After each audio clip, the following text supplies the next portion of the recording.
and welcome to Classical Schmassical, the anti-classical classical music podcast.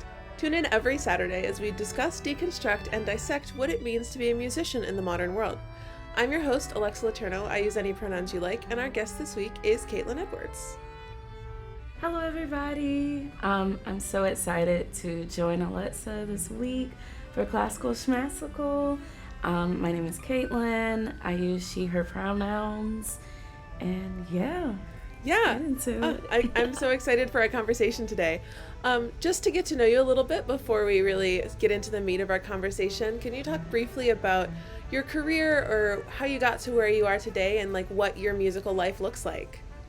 Yeah, so I started playing violin at the age of 8 through a nonprofit organization in Birmingham, Alabama, which is where I was born and raised. I loved it so much, and my family wanted to support, so I started attending music festivals. And high school, I went to the University of Louisville for undergrad. Then I did my master's at DePaul. All of my life, I've, been immersed in Black music. I grew up in the church, so gospel music was just part of my DNA. Sure. And I would play jazz growing up, improvise, play in the church. My brother is a bass player, so I would go to his jazz lessons as well. So that's always been a part of, what I do. And when I went to undergrad, I got involved with the jazz department there, studied with a guitar jazz instructor who was phenomenal. He was amazing. And when I got to Chicago, I got into recording. I played with the Matt Jones Orchestra, so we've done a number of recordings for PJ Morton and Jessie J and John Legend and more artists.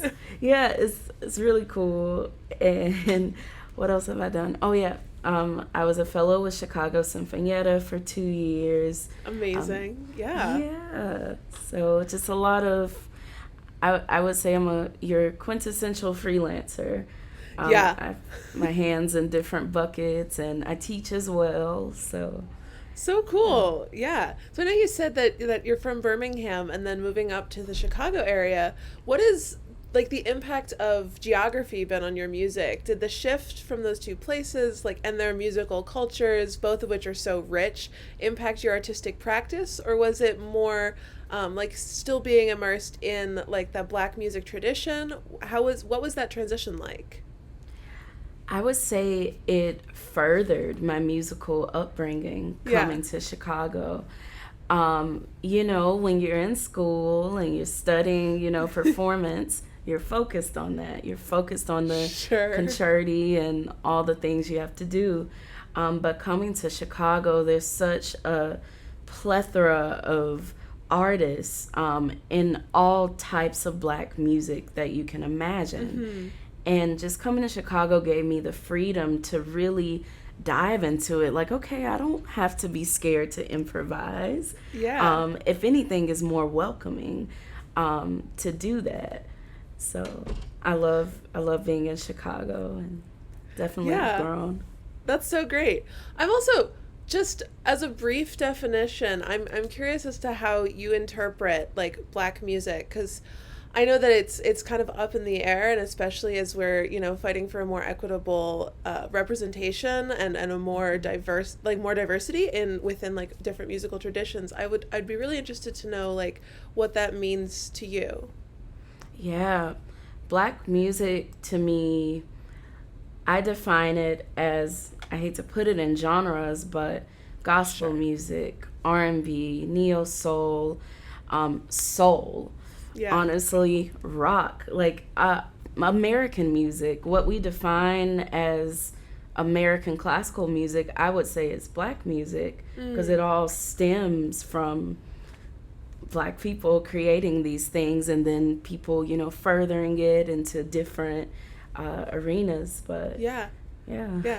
Thank you. No, I think that's really wonderful. It's there's so many different genre specificity, and it's the way we use those is can be really, really complex. So thank you for offering that. I really appreciate you bringing that conversation into this space. Of course. Building off of like the geography element, what has your experience been with like touring around, and how has that kind of become a part of, I don't know, I feel like I'm somebody who enjoys traveling a lot, but outside of a university setting I haven't made that a part of my like musical practice, other than like we went on choir tour. But how is that kind of integrate, what does that tour process look like? So I have actually never been on an official tour. Oh, okay.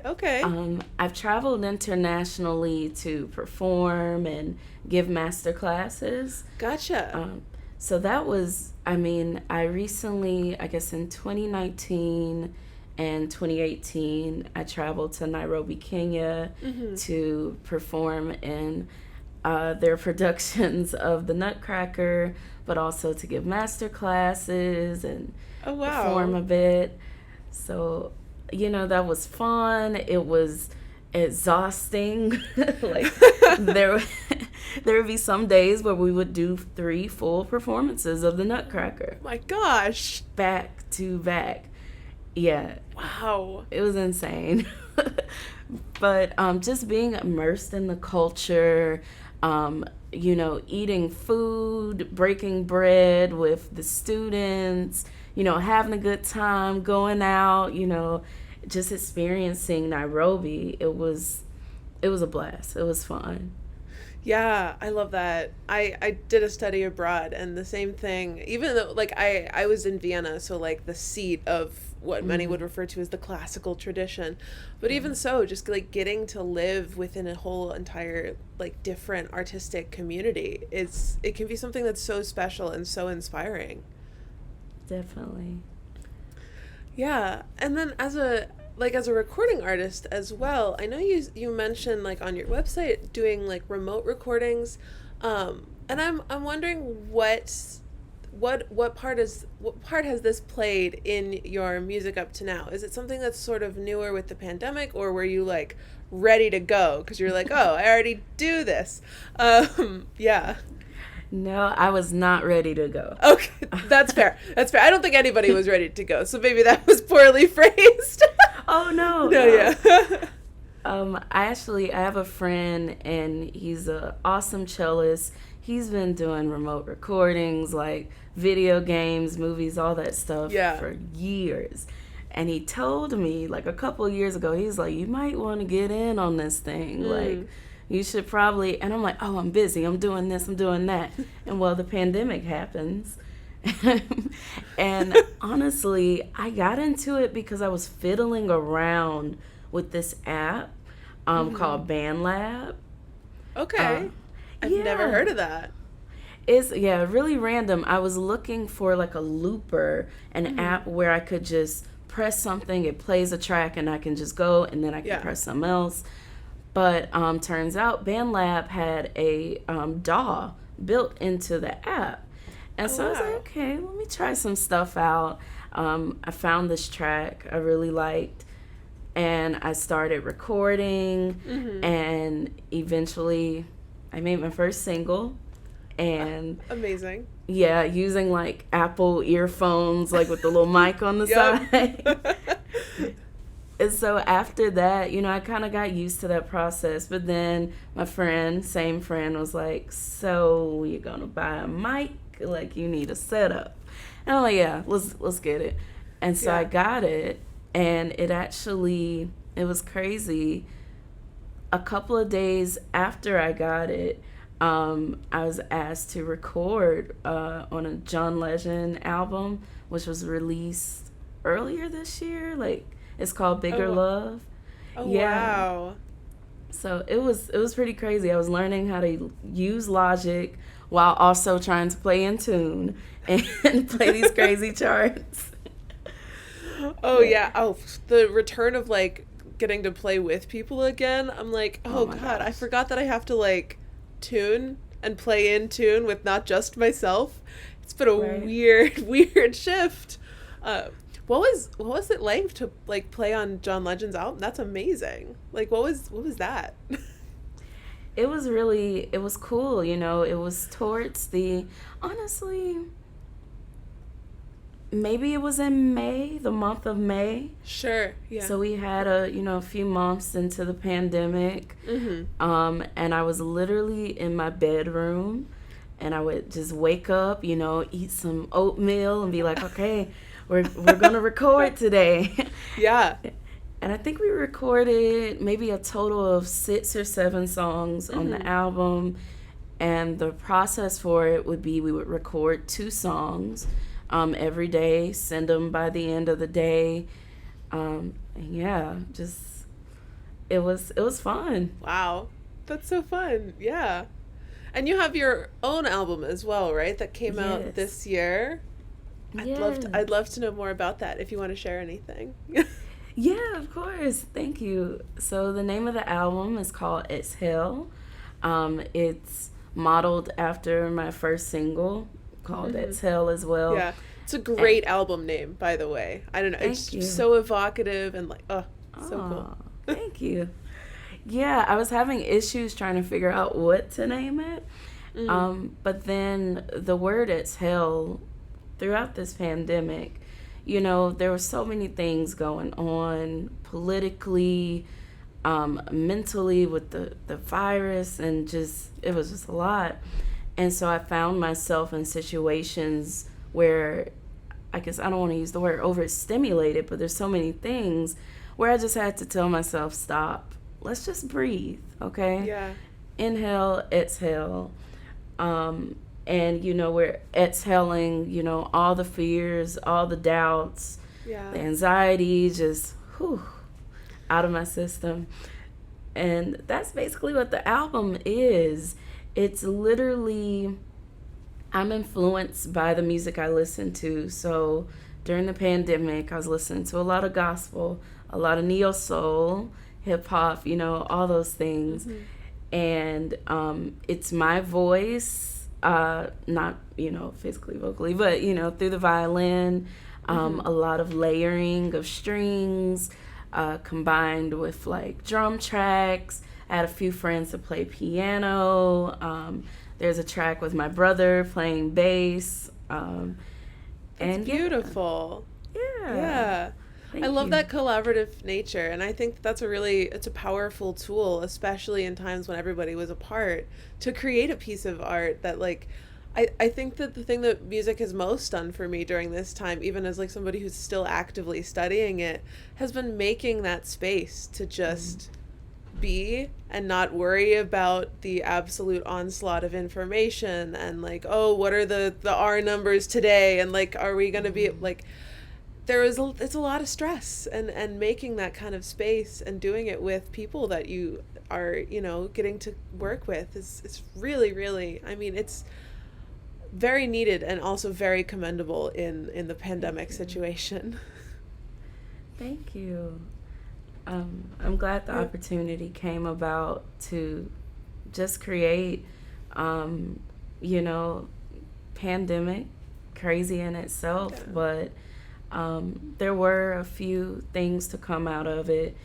I would have, never ventured that far to actually create some, original music. So I'm thankful to have been able to do so. That's so cool. And you mentioned too, like, that this album is an extension of your voice, I think you said, or something like that.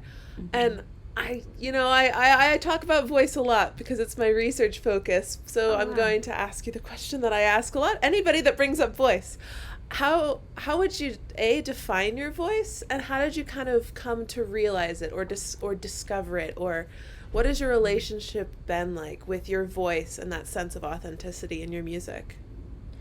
Yeah. Well, with the voice, I used to sing when I was a little girl. I used to lead songs with the choir and, do all that stuff within the gospel tradition.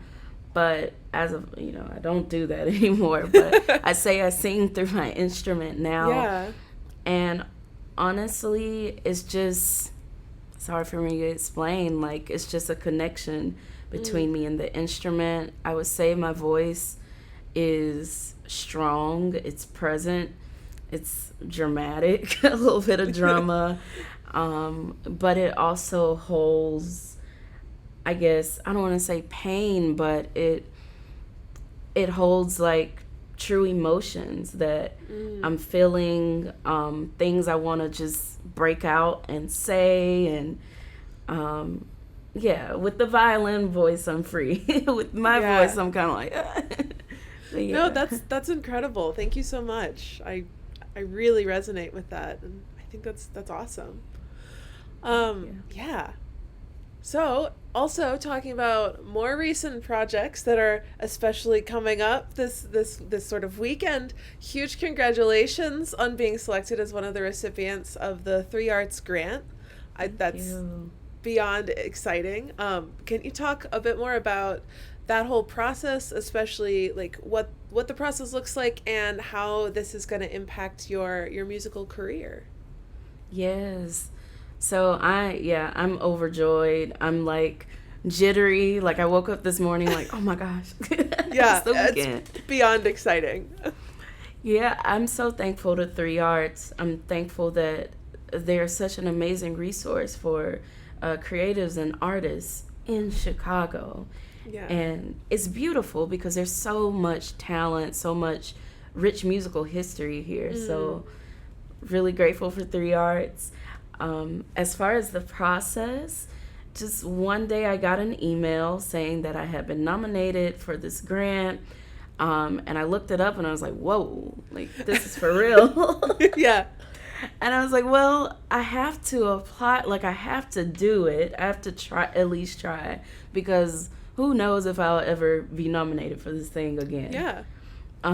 So the application consisted of like 3 essays talking about my artistic practice and, you know, my upbringing, my influences, and also the things that I want to do in the future, what I aspire to do, career goals, all that stuff. And also, you know, what is it called? Like videos of me playing, you know, materials, performance materials.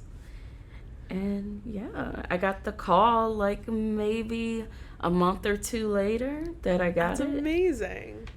Yeah. Yeah. Do you have plans for what this grant's gonna you know, manifest as, or?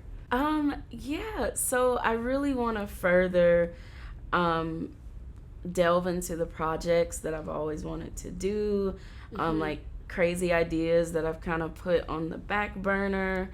I want to possibly take them on now. Like having this grant gives me the freedom to really explore and push the boundaries of, you know, the box they, you know, put us in as classical musicians.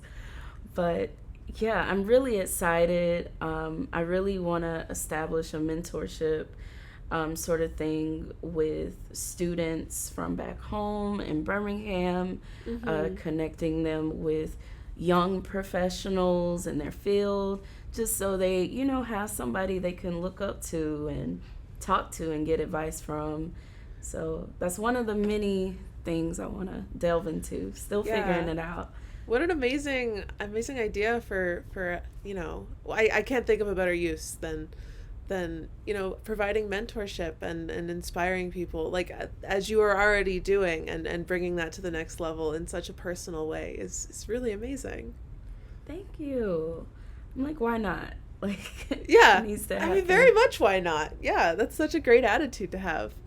Yeah, one of the things that I really love about the 3Arts organization is the way that they, it feels to me, from what I know about them, that they really effectively and genuinely support underrepresented communities, especially in this classical music tradition, which is so white, male, and dead, in many ways, you know. So I'm curious, in your mind, what does equity look like within this industry and within this world? Yeah, that's a loaded question. It is a heck of a question, I know. Well, you know, I immediately think about education. When we talk about auditions and equity with auditions within classical music, well, we have to start at the beginning, in my opinion, with education and looking at the resources that these kids are offered in, smaller programs. Oftentimes, like nonprofit organizations, like the one that came into my school, they don't often have the resources that they need to effectively teach the students. They might not have good instruments and, the money to transport students to a concert to see these things. Yeah. And then even if you make it out those programs, private lessons, attending summer music festivals, all that stuff is super expensive. Yeah. So I think it's important that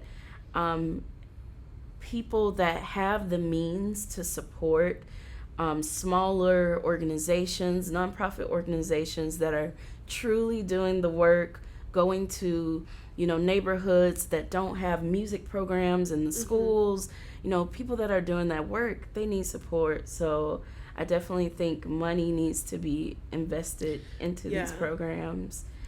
And as far as, classical music, getting into that, I think people within the field need to acknowledge that there are disparities, that, it's not the same. The playing field isn't level for all. Not everybody has the same opportunity. So acknowledging that, making places more inclusive through programming, and not just programming the same composers over and over.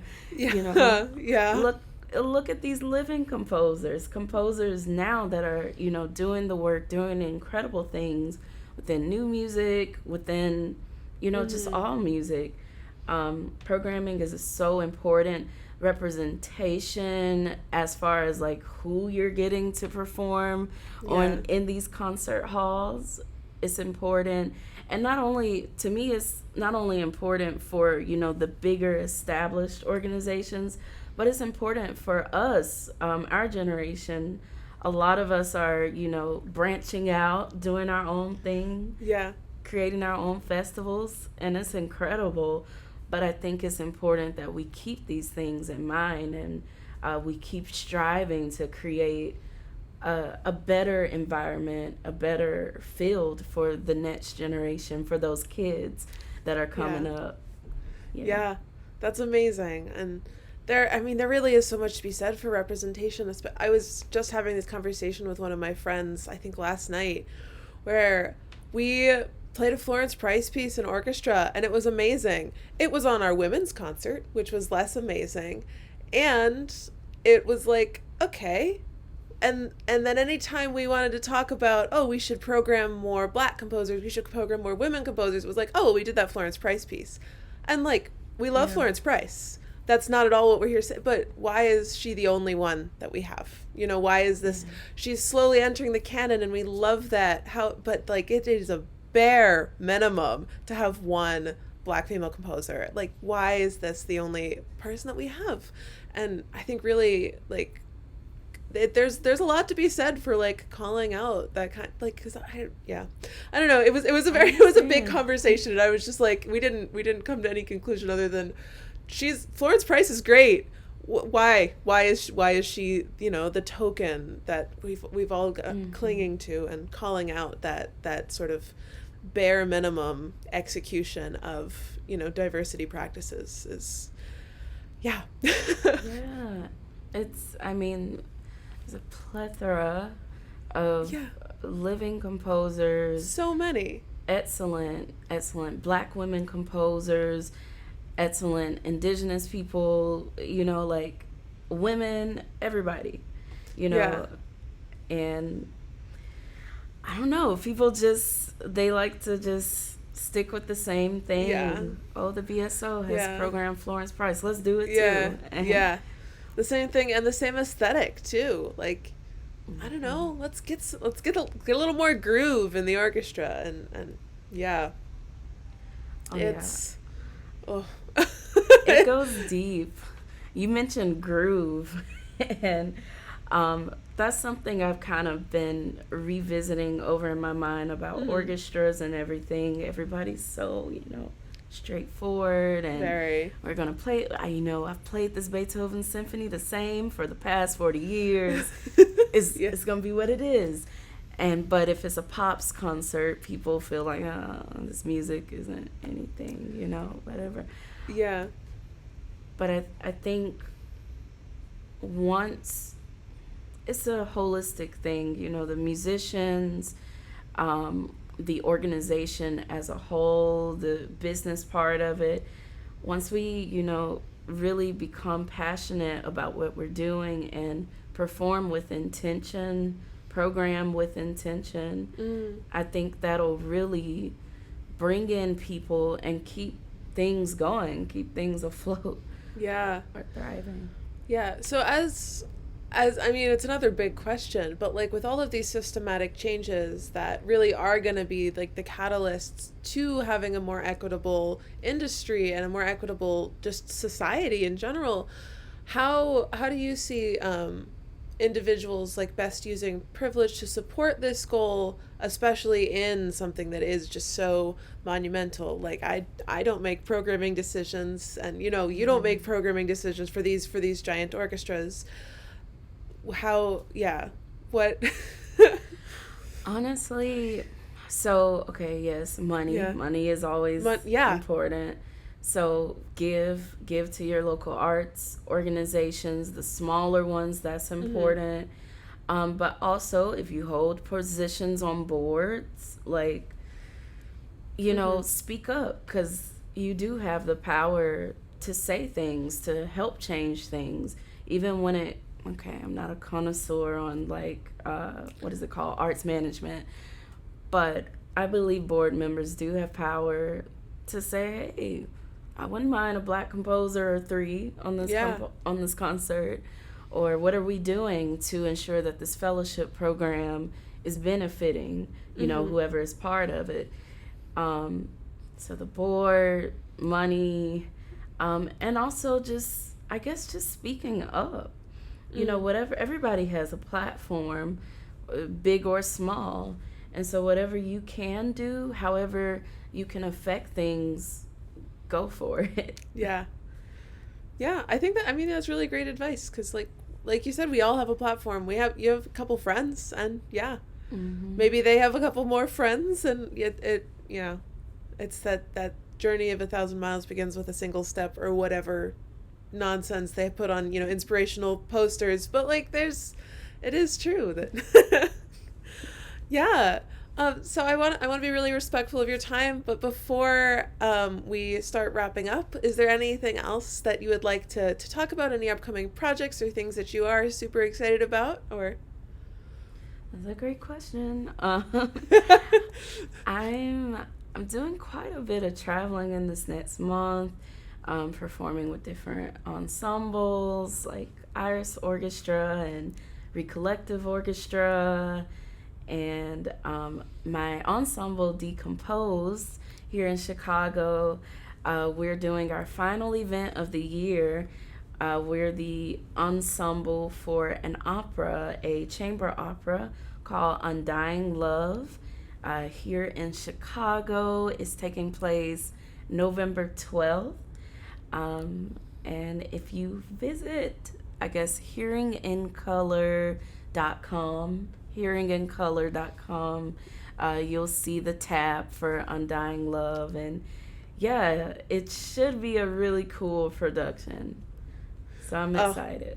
That's amazing. I've just recently entered like the world of opera and listening to opera, and there's so much more than I ever realized. Yeah.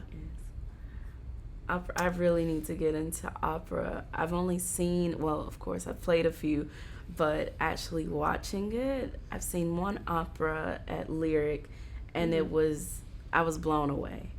So yeah, I don't think I've also, I'm in a similar boat where I've played a few, and but I don't go out and see it as much, but now I'm in the process of just beginning to write my own opera. So I figured I better Yes. engage with the art that I am about to make, and it's been the most Yeah. gratifying experience.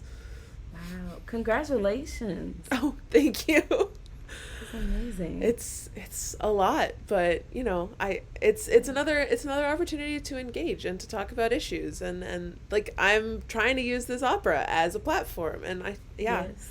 I'm gonna build platforms in any way I can, and it's fun. Period. It's also like I think that that's something that's often overlooked, is having these discussions can be uncomfortable, it can be a lot, it can also be like fun and gratifying and make you feel good, and yeah. Yes. It's good to talk it out. It's good to Yeah. talk about it. Yeah. Well, I want to say a huge thank you to Caitlin for joining us here at Classical Schmassical. If you at home enjoyed the show, there is plenty more where that came from. So do make sure to like and subscribe so you don't miss any of our episodes. And make sure to check out the live stream of the virtual awards event. 3 Arts is giving away almost $1 million in arts grants, which is mind blowing. And that'll be November 1st. And you can register to watch that at 3arts.org/event. And then if you would like to continue this conversation on anything that we discussed here today, please join the Discord linked in the description, or visit our Facebook page at facebook.com/classicalschmassical, which is very hard to say. That's Schmassical, SCHMASSICAL. And as always, stay classy and questionably classical.